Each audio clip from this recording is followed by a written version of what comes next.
Hi, and welcome to How Not to Be a Founder, the podcast where we ditch the highlight reel and get real about the mess, mistakes, and mayhem of startup life. I'm your host, Tom, and this series we're diving into stories founders usually keep to themselves, the ones that hurt, humbled, and ultimately taught them the most. To kick things off, I'm joined by two brilliant, brave guests, Sydney Audrina Sherman and Audrina Blackburn. Whilst they come from very different backgrounds, they both have had fantastic career journeys and have brought themselves to work together at the Hive. They've both experienced their fair share of success and failure and have learned even more from the things that didn't go to plan. Let's get to it. Hello and welcome to another episode of How Not to Be a Founder. I'm very honoured today to have two amazing guests, Sydney and Audrina, the founders of Hive and the co-hosts of Swearing By It. Good to have you both here. We're excited to be here. Yeah, thank you. Awesome. Well, if we could start with just a bit of background about yourselves, and then we'll go into your journey as founders and really dig deep. Sydney, go first. Okay. So my background is a little different. Well, actually, yeah, Audrina and I come from totally different backgrounds, which is interesting because now we're running a company together. And my family is full of entrepreneurs. So I grew up in an environment where people were creating their own businesses, and business was a normal thing to talk about at the dinner table. And so I took a sales job that was pretty terrible. And I was not good at it at all. Both my boss and I agreed that it was not for me. And so she gave me a side gig, and I was like, I think I'm going to take that side gig and start building a company. And she was like, for sure, do it. And so I was around 23 and I just started getting clients little by little by doing part-time event management, whatever work that small businesses needed in the area. I was in Austin, Texas. And so that was the start of my now decade-long career as an entrepreneur. Awesome. And for me, like Sydney mentioned, completely different. I was a professional ballroom and Latin American dancer and I got injured. It took me out of the sport. I then went into somewhat corporate space for a performance marketing kind of startup at the time, and spent 9 years there. Started at entry level, worked my way up to VP of Biz Ops, got laid off completely unexpectedly after 9 years, which absolutely rocked me. And then I tried to kind of see what else was out there. Like, I took my time with it, had a nice severance package, so it wasn't like a huge rush to try to get into anything else, but I couldn't really find anything that I was excited about. And that is what led me into co-founding Summit Chasers with Zach initially. So completely different journey to Sydney, but that's just a really brief overview of how I landed in being an entrepreneur. Well, look, let's talk about that. I mean, you've mentioned obviously you've got Summit Chasers and a Hive now in Sydney. I mean, you've got what, 8 or 9, 10 ventures over the past period of time. Quite different journeys, as you rightly highlighted. So tell me about the first venture and kind of how you made that decision to go and actually take that big risk. I know you said you came from an entrepreneurial family, but obviously it's still that first leap. So tell me about that. So it didn't really cross my mind to question it. I was 23. I don't even think I was paying rent yet. And so what did I have to lose, right? Like, worst comes to worst, I can just go to my parents' pantry and eat their food. So there was very, very little to lose. It didn't really hit me that I was doing something that was serious until I unexpectedly ended up moving to Europe with my partner at the time. He ended up studying in France. And so we went for somewhere about a year, and I didn't know how to hire. And so I hired somebody to manage the biggest client that we had, because that was in-person event management. And she not only couldn't do the job, but she lost the client for us. So all of a sudden I was like, oh, like, I'm doing something that's real. Now I'm living in Paris, which is not cheap. And I just lost my biggest client. And how do I get new clients? Like, I'm not even in the place where I started this business. And so how do I do that? And so at that point, I ended up getting a client in Paris. I made it work, but it was a very unpleasant experience. And I've found that a lot, that because of my upbringing, I'm willing to make certain decisions. Like, I don't have a big fear of risk, but then I think about them after, and all of a sudden, like, the reality sets in. Sometimes it's a few months, sometimes it's many months later, where I'm like, okay, now I understand that, like, watching somebody else do this is totally different than doing it myself. And we also realize, and I'm sure my kids will feel the same way, I've been an entrepreneur for 10 years, they're 2 and 3. So let's say they get to the age where they can pay attention to what I'm doing. life is going to look pretty easy to them. Like, I'm not going to be in the same struggles that I am in today, not the same struggles I was in 10 years ago. They'll look very different. And so I think that I had that perspective where I was seeing my parents like really understanding what they were doing like mid-career for them. So not that it was easy, like it's never easy, but 15 years into your career, 20 years into your career, 25 years in, like you've learned a few things. And so being able to like respond, and you also just have more money most of the time. That's not the case for everybody, but like at that point, most business owners who have been in business that long, they've built up a savings account, they have multiple businesses, they have enough revenue to where like the decisions or the consequences of decisions don't rock them in the same way. And so I think it was a hard lesson in that first company to learn a few of like the early lessons we all learn as founders. And that's not different for me than it is for Audrina, who had a totally different background. But my mentality, like I didn't have that fear to start. So that was like never a question for me, but it was a lot harder than I expected it to be. And how about you, Audrina? How did you go about your first? How did it make you feel launching Summit Chasers and kind of taking that leap? Yeah, I mean, it's scary when everything is on you. It's really, really scary, but it's also exciting. I think that for me, I thought I've learned about myself throughout these last few years that I'm actually pretty okay with risk. I didn't think I was before. I was somebody who craved stability, wanted to know where my paychecks were coming from and what they were going to be, had like a certain lifestyle that I like to live. When all of that went away and I had Zach and I just trying to figure out how to make Summit Chasers a thing, it was really hard and it was really, really scary. But it also is nice to know that like you are literally the one in control of getting it off the ground. And so you have so much say over the success of your business, especially if you're paying attention to the market that you're in, who your competitors are, how you can differentiate yourself and stand out and deliver something a bit better or higher quality or more high touch, whatever it might be for you. If you understand those things, then having that control in your hands, you should be able to get there, but that doesn't make it easy. And I think the lesson that we learned really, really early on is that within the first few months, we actually signed a pretty decent sized contract.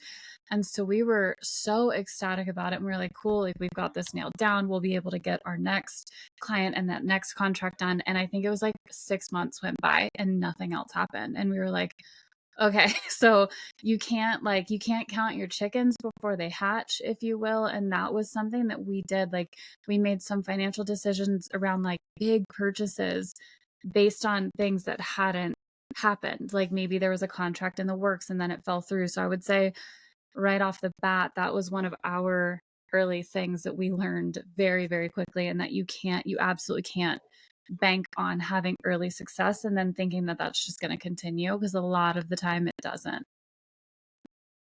And is it what you expected? Obviously, because it was very different. I mean, Sydney, I'm sure you kind of, as you said, you'd witnessed it a lot. Audrina is probably aimed at you. Is it what you expected, having seen other people do it? And No. Yeah. Not at all. I think people glamorize the hell out of entrepreneurship and being a founder. And it's like, that's not what it is. Like you see the people who have been there and done it and now they're successful and they talk about, oh, I had like minus whatever $5,000 and I had so much debt and now I'm worth millions. And it's like, cool, great, but how did you actually do it? And I think that people glaze over that fact. I think that being a founder is so much dirtier, if you will, than how we make it look. Like you are the one who has to do absolutely everything in your business, regardless of if you like it or not. You've got to learn how to sell. You've got to learn how to look at your metrics. You've got to learn how to figure out your margins. You have to figure out how to package your services to make them appealing to people, like literally every single thing. Not only that, you then have to teach everybody to do the same thing that you were doing so that you can then hand it off. So like it's so much dirtier and grittier, I think, than what is typically talked about when it comes to being a business owner. Like it's just far too glamorized, in my opinion. Sydney?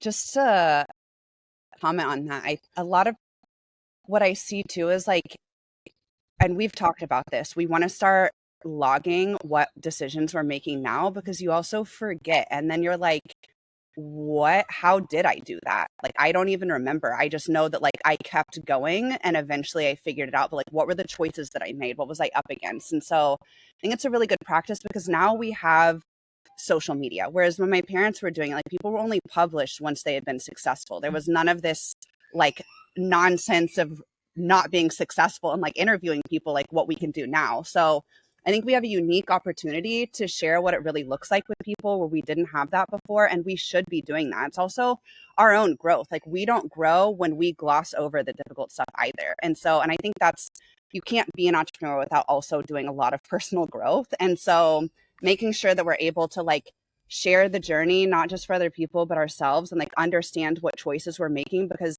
I guarantee there will be a day in the future where we have to lean on some of these early decisions. We'll start another business. I watched my dad close a business during the pandemic that at the same time I also closed a business during the pandemic. Like he's 30 years older than me. And so he was still going through something. It looked different.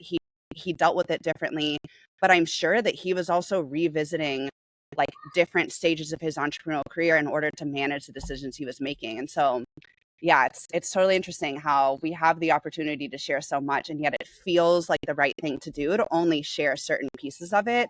But it puts all of us at a disadvantage. Like we learn from each other and our mistakes more than our successes. And so, yeah, I really appreciate this concept of sharing. And I know it didn't, even to me, like it didn't look like what I had expected it to. And it's something like I mentioned my kids. So like if they were to do this, and my parents are horrified that I'm an entrepreneur, by the way, it looked really nice when everything was easy. But once they started seeing me face like challenges like we've faced in the last couple of years, they're like, oh, wow, it's really hard to watch you go through this. And so I think that they also wish that they had remembered some of the lessons that they learned. So I hope that we do actually do that we log all of the decisions we're making now so that we can refer back to them. But so whoever is in our circle is looking at us and thinking we just found success. No, it's like every day making the right decisions, like falling down, getting back up. And so, no, it's not what I expected. I think most people, even people like me who have watched it,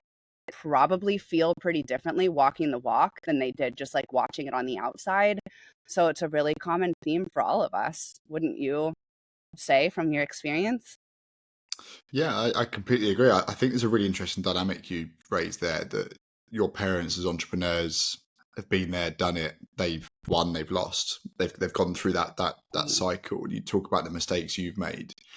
When you made those mistakes, did you reach out to your parents for support? Did they almost say, look, you kind of need to find out the hard way, you need to make these mistakes yourself? And or did they try and shield you from those mistakes?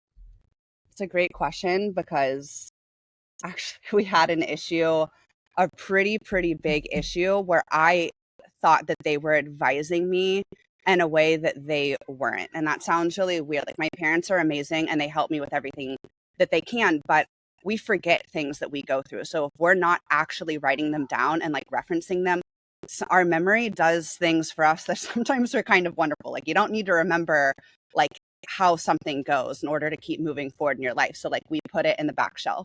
And so I think for them, it was like I was starting this company and I was partnering with somebody else. And was I like 26, 27 at this point? So I was still pretty green. And they were trying to advise me and I was really leaning on them for advice, but they weren't paying as much attention because it was my business. And they weren't not trying to pay attention. Like, I don't think that in that moment, they remembered what it felt like to be in my shoes and how little I knew. Because on the outside, I think it looked like I knew quite a bit. I had already done a number of things, but this was a totally new environment for me to be navigating. And so it actually ended up causing all three of us, both of my parents and myself, like we lost money, we lost the deal. Like and it wasn't their fault. Like absolutely it was my business. It was my fault, but I was relying on them to remember things and like walk next to me when they weren't necessarily like there mentally. So yes, they helped me with everything they can. Like fundraising, because they had helped me, was a lot easier than it should have been. Other challenges that went with that, finding mentors, getting advice on like how to navigate certain situations. But we also have to really like AI, the internet, like all the things that we're doing now are so different. My dad's a land developer, a builder. He's mostly worked in construction. He's been investing in the last 10 years, but that's not operating these businesses. And my mom's an interior designer. So that's like very physical. And everything I've always done is online. So it's also just like such a different type of business. They don't always know the answers, but yes, of course, they've helped me with everything they can. But I've also learned hard lessons by relying on them more than I should. Because at the end of the day, like Audrina said, like it's us, it's me. Like, there's nobody else that I can point to. It's just the decisions that I'm making. And if I'm not making them intentionally, that's on me. And did you share with them post that moment, that situation, that's how you felt, and you've kind of moved forward from there? How did you build back from that with your parents? So I recognized, I think it's one of the probably most, maybe I shouldn't even say most, can't generalize here, but for myself, like I don't have a problem taking responsibility. I think it would be a pretty hard job if I didn't take responsibility. And so I saw it pretty immediately. I went through the experience. I learned the hard way, like very, very much the hard way. And then I went back to them and I just said like, hey, like this is what I thought was happening and it's not your fault at all. I think we even had an attorney that suggested we didn't merge with this person. So there were like a few signs along the way, and that's a pretty strong one. It wasn't like overtly don't move forward, but he had concerns. And there were a few other people that I feel like mentioned, like maybe there's something like off with this person, like the conversation didn't feel right. And so it wasn't like there were signs that I think that I ignored wanting the deal to work because I was in fear about what would happen if I didn't get more support in that company. So instead of sitting back and analyzing like all of my options, I moved forward with an option that felt really obvious to me. But no, I never blame them. And I've worked at this point with my family a lot. And so we've developed pretty good communication channels because it's not easy to work with family members. But yeah, we did unpack it. Yeah, I think you handled it in a really, really good way. I mean, I think it's one to keep an eye on around the whole dynamic of family. And I suppose you talk about accountability and it coming from the family, and you're absolutely right. Do you ever feel like there's added pressure because your parents have been there and done it? And because of that, I mean, my parents were both police officers. So when I talk about entrepreneurship and founding businesses, they think I'm mad by doing it anyway. So when I even relate to saying, oh, like we're doing this, we're doing that, they think like, everything's amazing. It's like, it's not quite that. So I don't feel I have the same expectation yet. My uncle is an entrepreneur, very successful. So I almost feel like I'm not justifying myself to him, but I kind of know that the view from my parents is very, very different to my uncle. Do you feel that way with your parents, that because they know that you're trying to do them proud, and it's a slightly strange dynamic from that perspective? I think it's kind of like what's been a harder dynamic is when we're working together, or there was a period of time where the Hive was mostly working for companies that were related to my family.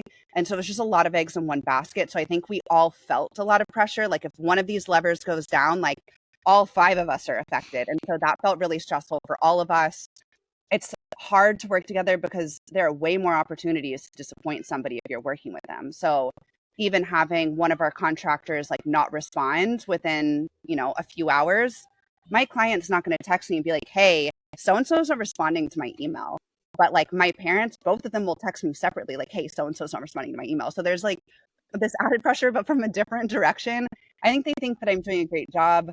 They're scared often watching me navigate things, especially because I have their grandchildren in my care. So it just feels a lot harder, I think. And this is just human nature. I think it feels harder to watch other people go through hard things.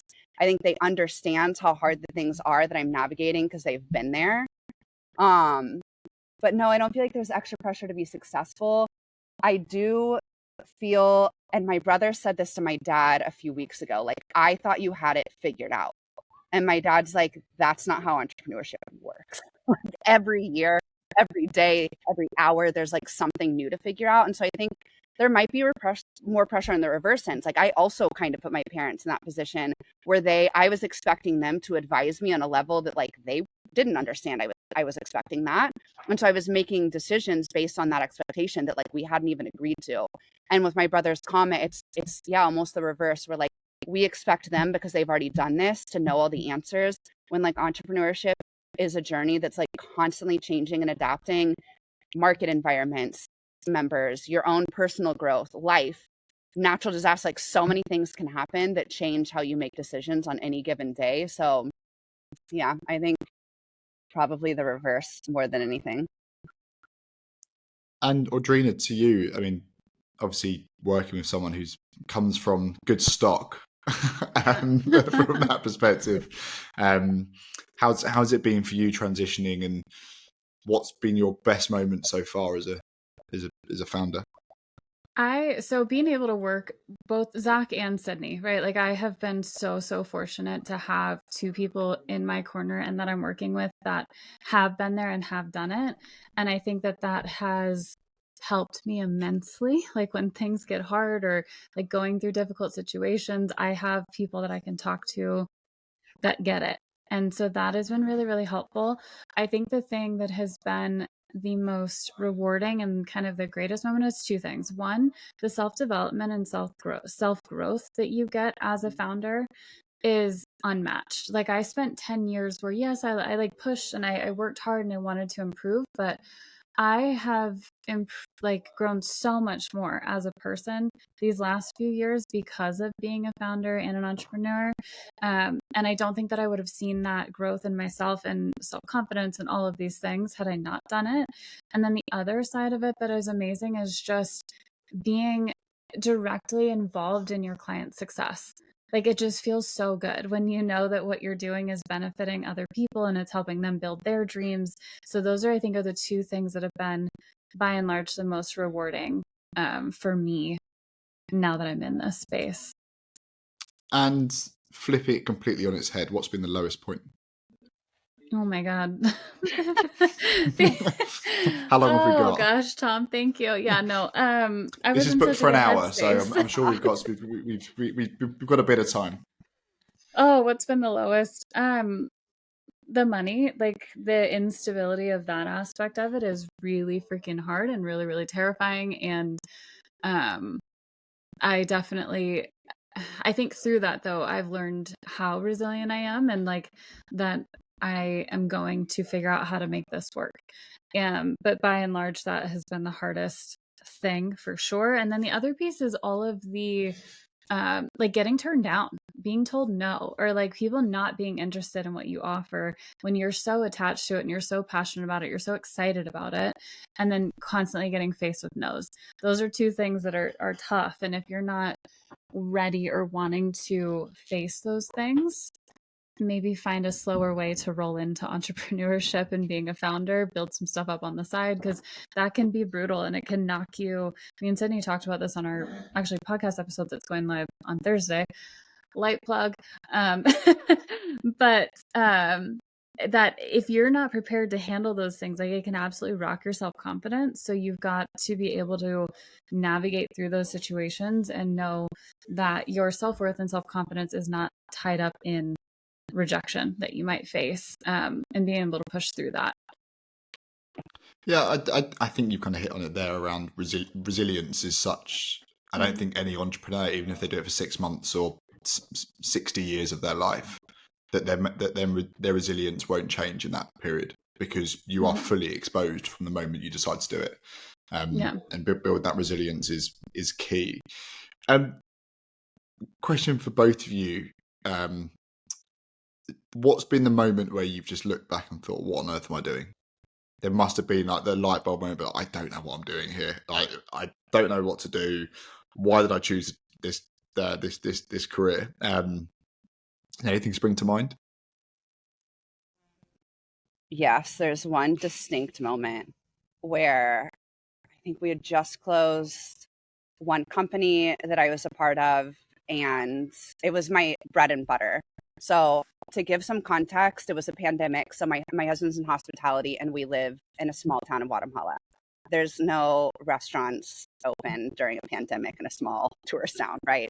So he closed two of his businesses. And so all we had the Hive, and then we had one of my businesses. But the Hive, I had just decided to fire all of my clients because they were not a good fit. We can get into that, but for the sake of this story, And so my income was this other company. And so we were closing this company, and I was having to restart the Hive.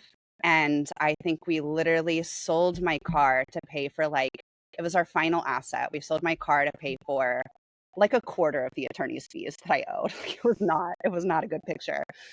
And we were pregnant with our first child. So that was one of those moments where I was like, okay, are we crazy enough to continue? I think I sat down, I looked at one like really cool job. It was working with an investment fund that was investing in women. The schedule was reasonable, the pay was good. I totally could have been a great candidate for that role. It looked much easier than anything I'd ever done. And I like took about 2 minutes starting to fill out the application. I was like, no, like this is just like every ounce of my being is like, this is not for me. And that was it. That was like the one moment where I was like, I almost got out of the game and I couldn't. I think at that point, it was just too many years of doing exactly what Audrina said, like creating something that was mine, that I was fully responsible for, that I got to create. And I just couldn't go back to anything else. But yeah, that was a pretty questionable moment in my career.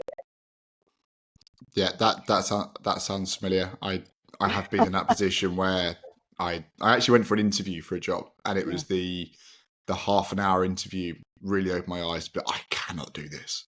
I cannot go back to, and it's not necessarily. I mean, you spoke about it, Audrina, about the accountability and the ownership part, and having that weight on your shoulders. I remember going for the interview, and because things were in a really bad way with the business, I was like, right, I need to find something, because I'm similar. I've got 3 kids, and came out of the interview and just thought,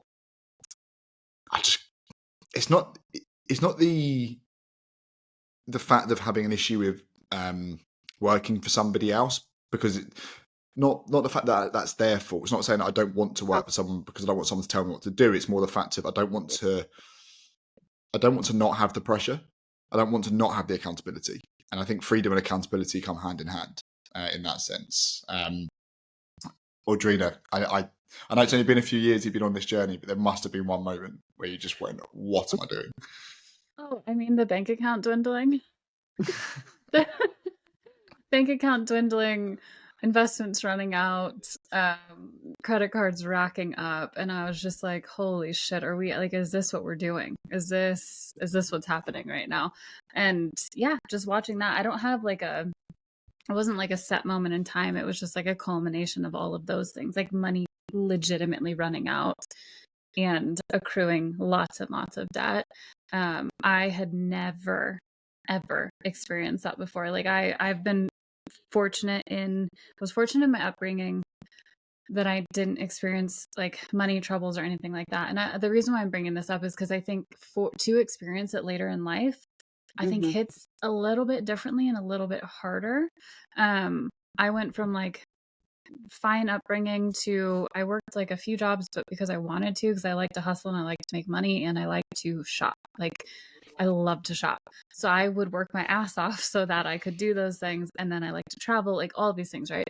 So I went from that to incredibly stable career where I worked up to making 6 figures and doing really, really well. And there was 2 incomes in the house at the time because I was married. And then to being laid off, to having some good investments, but like, yeah, just watching my money like literally just disappear. And then the debt started accruing and I was like, what is happening right now? It's terrifying. And it hits you harder when you're older. I think, like I said, like I hadn't experienced it before. So trying to navigate that with having more responsibilities, right? Like rent and utilities and cars and a shit ton of dogs. I have 4 dogs that are incredibly expensive to feed.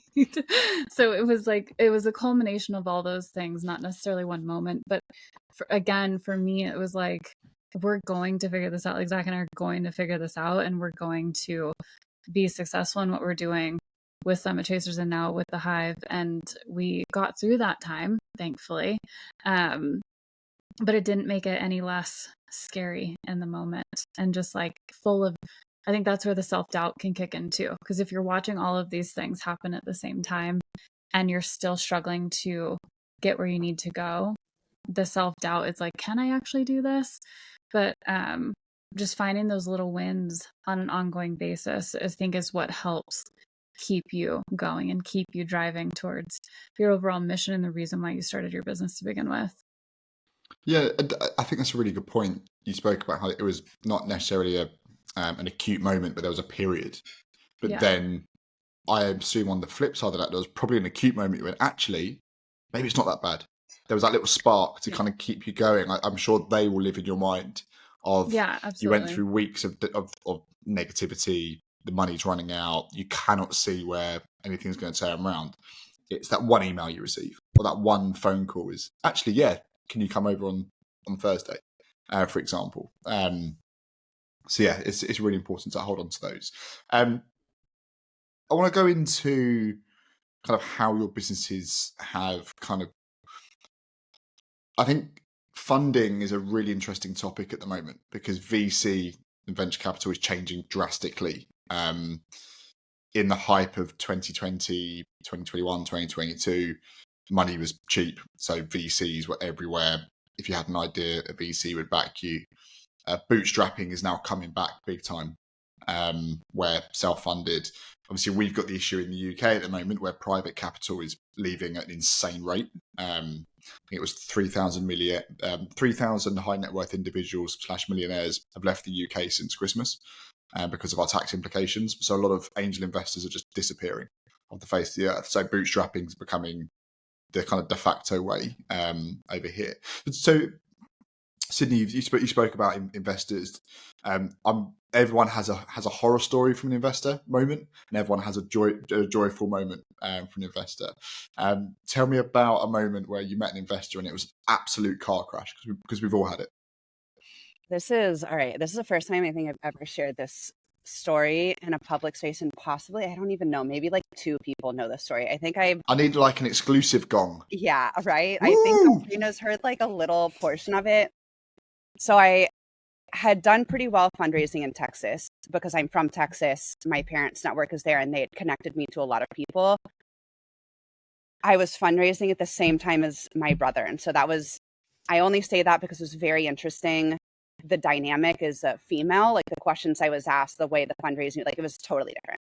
Same people, totally different experience. So that's just like a note that was interesting. And I had to shift my mindset in order to keep going because I felt, I don't know, and these were like really good meaning people, like nobody meant any harm, but I just wasn't asked the same questions or like taken as seriously in ways. So I worked really hard to change the way the conversations were going, and I was getting some pretty good traction on funding.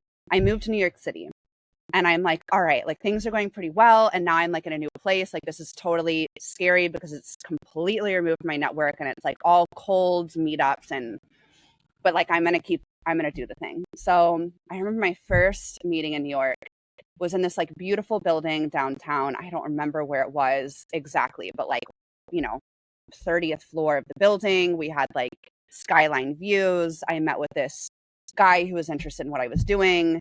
And I felt like, okay, like this is like, we're really onto something. Like I feel important. I don't feel like so small. Like I felt in some of the conversations I was having before.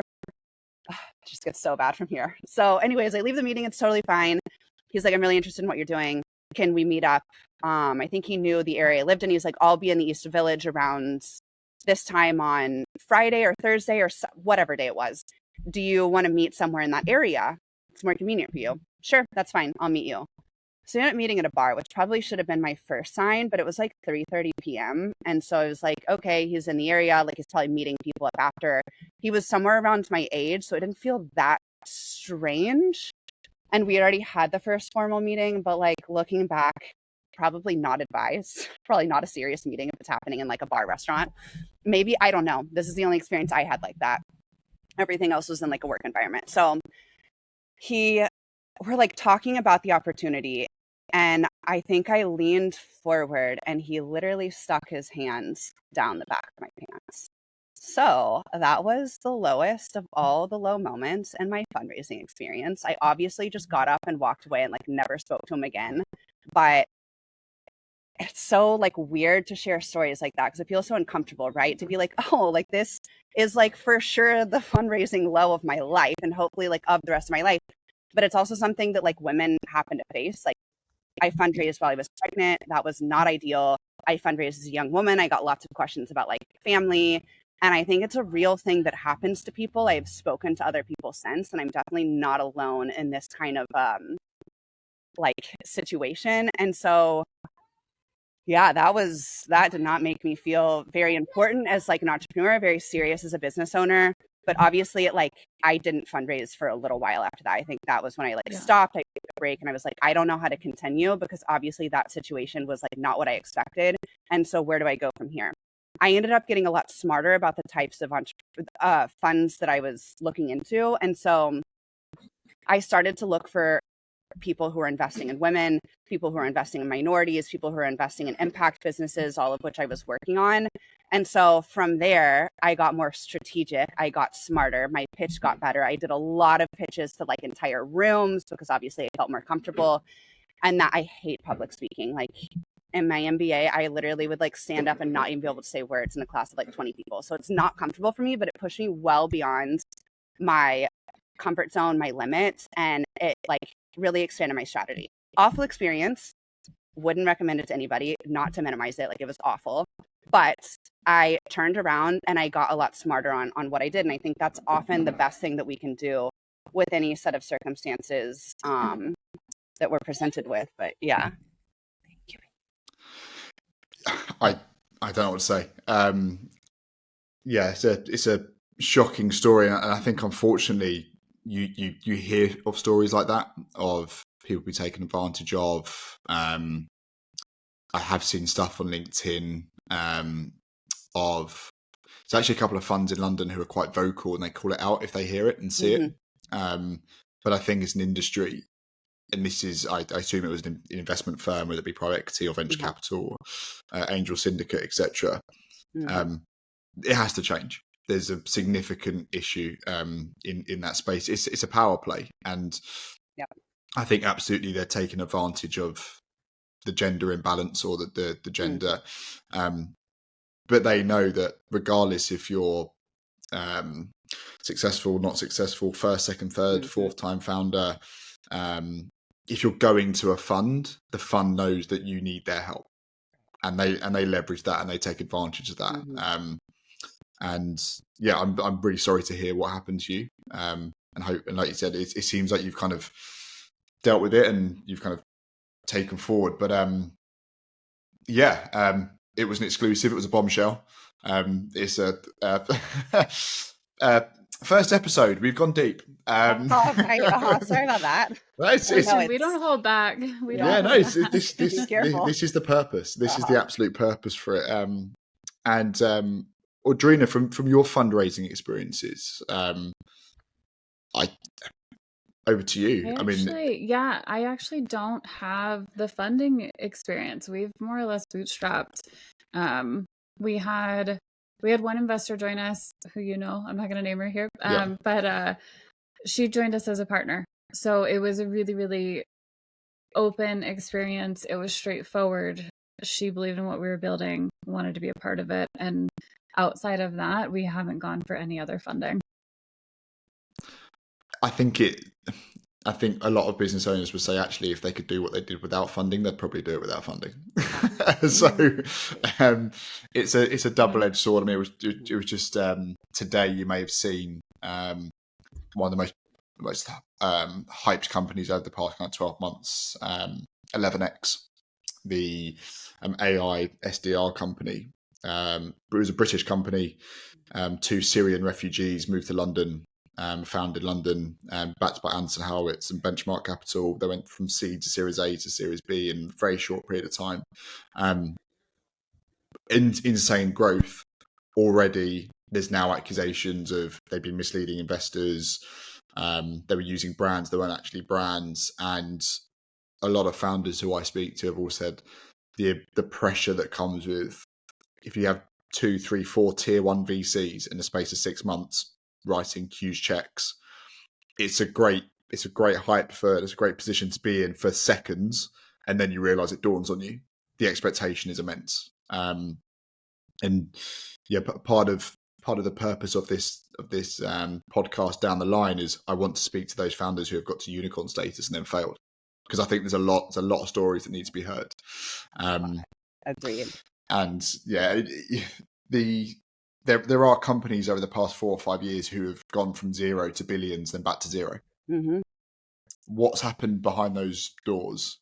There's been some bad actors, I think, and there's been some vested interest on both sides of the table to try and get the company successful. But why has it come crashing down so quickly afterwards? Okay, mistakes. We've all made absolute howlers. I think we can all hold our hands up to that. Let's try and lighten the mood a little bit. Anything that you've done and just gone, what was I doing? Just laughed in the face of adversity once you've done it. Or like you can look back now and laugh. At the moment, you probably didn't laugh, but now you can look back and laugh about it.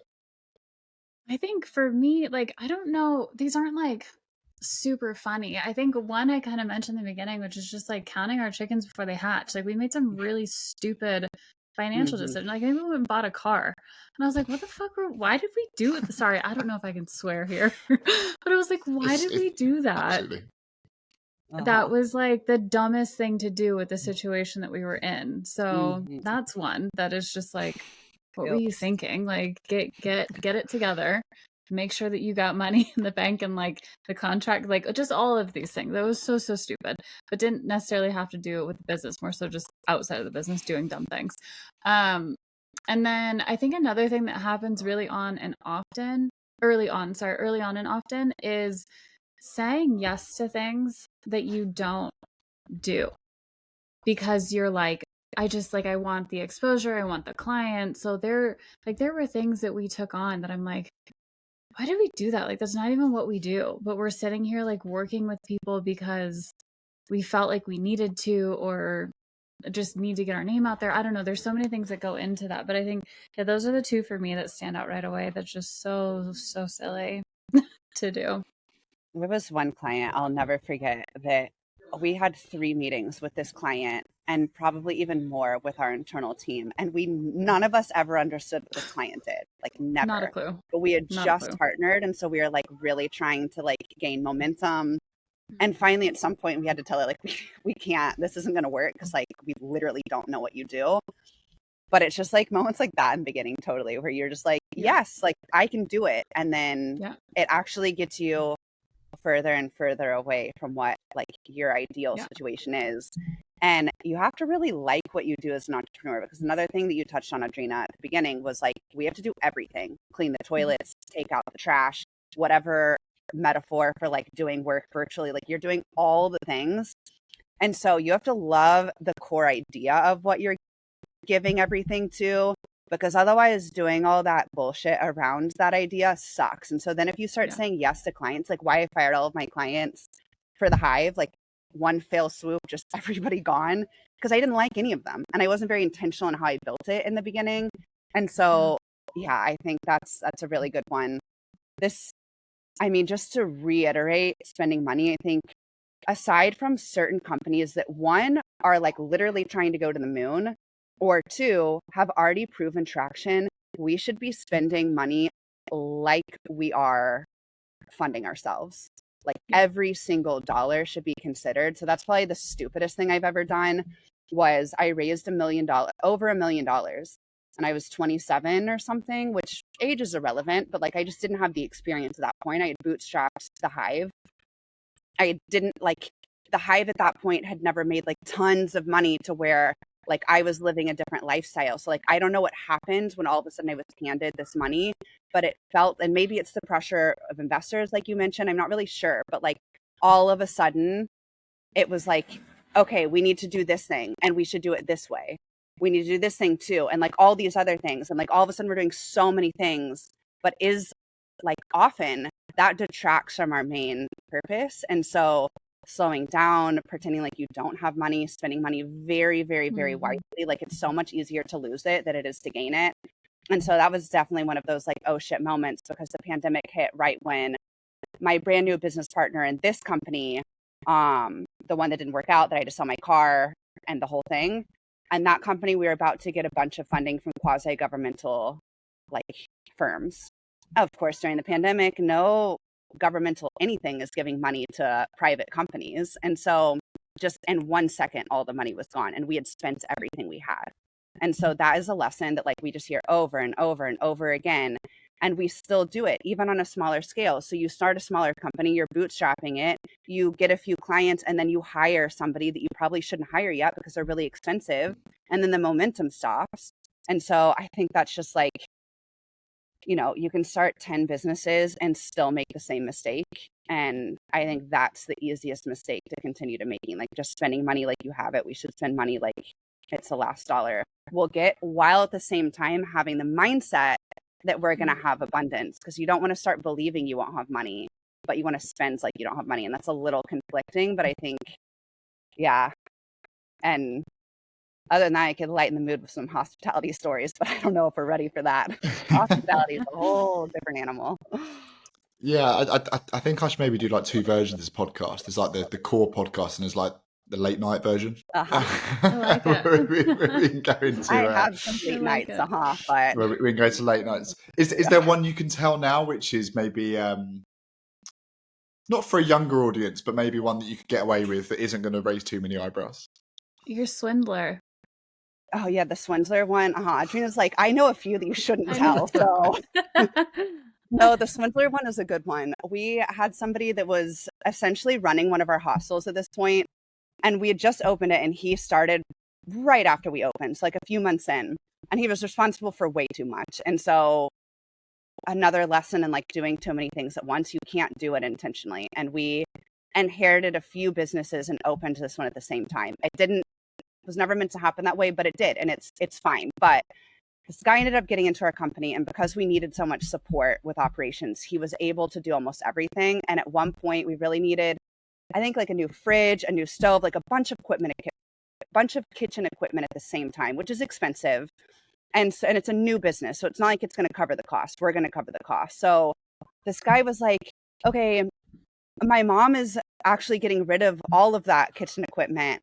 She can just send it to us, just pay for the flete, the truck to bring it, whatever that's called. And so we're like, okay. And the truck was really expensive. We're like, this is really odd how expensive the truck is, but like, okay, well, whatever. We just need the equipment. It's still like, we did the calculations, it's significantly cheaper than buying all new equipment. It's like, we'll make it work. The stuff gets there and I'm like, it looks really new. And so like a few months goes by and I'm just like, I don't know. I just have this like doubt hanging around that like something's very off with this fridge situation. And this guy finally goes out of town, and another employee was like, hey, I need money to go make the payment for the fridge. And we were like, what? And so all of a sudden we start investigating pretty hardcore. And we're like, okay, like whose name was on the account when we paid the like truck to bring the kitchen equipment? Like what bill are we paying for this? Like what is happening? It turns out that this guy had bought all of this kitchen equipment in our town on credit in another employee's name. I don't even know. We paid also that same employee a bunch of cash to bring the kitchen equipment. So I think there was like some sort of deal structured between the two of them where like one would get paid, it was like 3,000 quetzales in order to use his name on the credit of this fridge, stove, freezer, like it was a bunch of stuff. He took them out in like 10-year payments. So the cost of all of the kitchen equipment at the end of the billing cycle would have been like, I think like 5 to 7 times the price if we had just like gone and bought it. And all of this, like this guy who did this did not gain a single dollar from doing this arrangement. Like, I don't know. I guess he probably has self-esteem issues. He felt very like needed, but it was literally the weirdest. This is a time Audrina and I were trying to like join forces for the Hive. Yeah. And it was literally like the weirdest experience I've ever been through. Cause I'm like, if you're going to swindle me, like at least get something for yourself out of the whole ordeal. Like, what was the point of all of that? Anyways, we lost a lot of money on the fridge, the stove, and the freezer, but it was more than anything just like such a weird experience. But yeah, that's quite weird, right? It's almost like if he was running an incredibly complex racket where he was making money out of hundreds of customers at the same time. You almost go, you know what? I'd be done there, but fair enough. But no, it's just like we just looked at ourselves the other day. We were like, I don't understand what was in it for him. Why did he do all of this? But that's fine. Could have been worse. Very weird. Audrina, in your short entrepreneurial career so far, any anecdotes of note? I mean, I just shared this one. It's not anything wild like that. It doesn't have to do with another client, but I like legit almost broke it. That's an exaggeration. I was on a sales call at 6 a.m. and rolled my freaking ankle, and my laptop slammed shut in the middle of the freaking call while this lady's trying to join our strategy challenge because I had to let the dogs out because nobody else was awake. And I'm like, this is just fantastic. Like, what a great way to start your day. And I ran upstairs, let them out, and then my computer was about to die. It was like, plug me in or it's turning off. And I was like, well, cool, I can't have it cut off in the middle of the call. So I run back down the stairs. And as soon as I hit the bottom, my ankle went and I smacked my knee. My laptop slammed shut and I just mumbled lots of words under my breath. And then I got up and like hobbled over to the desk, turned my computer back on, got on a Zoom. She was still there and she was like, I was like, hi, I'm so sorry. And she was like, oh, I was wondering where you went. I was just still talking. And I was like, oh my gosh, I'm so sorry about that. Let's just carry on. Like, it was just so dumb.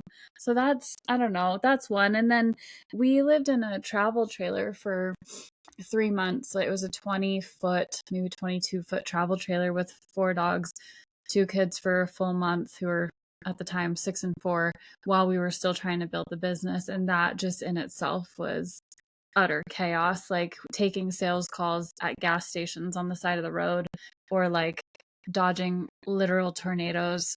Yeah, so that was wild, but for a whole different reason. Like, we put ourselves in that situation, so I can't really, I don't know, I have to hold my hand up to that one. It was fun though. It's why we do it, right? It'd be boring otherwise. Exactly. I must ask, when you fell down the stairs, was the camera on? Is there any footage of this? Okay. Oh, thank God. I'd love to clip that up. I think that'd be sorry. superb. No, I actually said to her, I was like, hey, I'm just going to go camera. This is before the whole thing started. I was like, I'm just going to go off camera because I got to run upstairs to let the dogs out. So I was covered in that. It didn't get caught. Thank God. Disappointing. That would have been horrible, but also great for this. But the real question is, did you close the deal?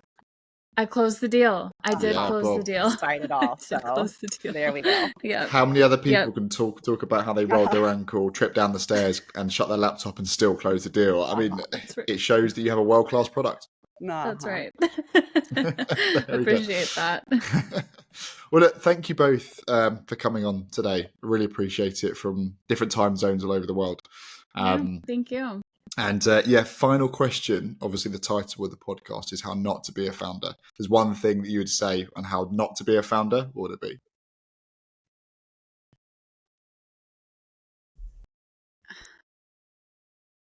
I like this question, but I need a minute. You could really like your job and do a good job at that job. I don't know. I started my journey because I didn't like my job and I also sucked at it. So don't get yourself in that situation. But I think it's really hard to be passionate about something and then not move forward with it. So you're probably screwed if you're a passionate person who's able to execute on ideas you have. But if you're able, like, I know a lot of people who went to my MBA program and they're like entrepreneurs, like they work inside big organizations, but they like own their own department and they're able to like play and create a lot there. Never worked for a big company. I've worked for companies of like 10 or less people, so can't answer that one either. But Audrina, tell us how to not be a founder. Are we saying like this is how you shouldn't show up as a founder, or are we saying like do anything but be a founder? What's the premise of this question? The question is, if you are a founder, just don't do this. Don't do this one thing. Okay, got it. Yeah. All right, scratch the last one. Okay, so I would say don't assume that you have to have all the answers. Lean into the people who are around you who can support you. And yes, you're the one doing all the things, but at a bare minimum, speak to people who have been there and done it so that you can make it a little bit easier. And then also the other thing that I'm going to add, I know you said one thing, but get really, really clear and be intentional. If you're just throwing things around all the time and hoping that something sticks, it's going to take you so much longer to get to where you want to go. So be super, super intentional about the decisions you're making, about the business that you're building, and how you get there. I would say, to add to that, we work with a lot of founders through the Hive that get in the founder's trap, where they've created something and they didn't create something that like doesn't rely on them. And so if it's not a lifestyle business and you know that it's something you don't want to be stuck in for forever, then I would start building that from day one. You probably can't afford to hire the right people, but you can start documenting the things that you're doing. You can start writing down things that you would like somebody else to do eventually. And we've done this with the hospitality businesses that we have, because those are businesses that are really tough to get out of. And we're actually buying a business from 3 founders who they are still working the reception desk. They're still doing bar shifts, and they are late into their career at this point. And so watching them, I'm just like, wow, I'm so glad that we started differently with our brand.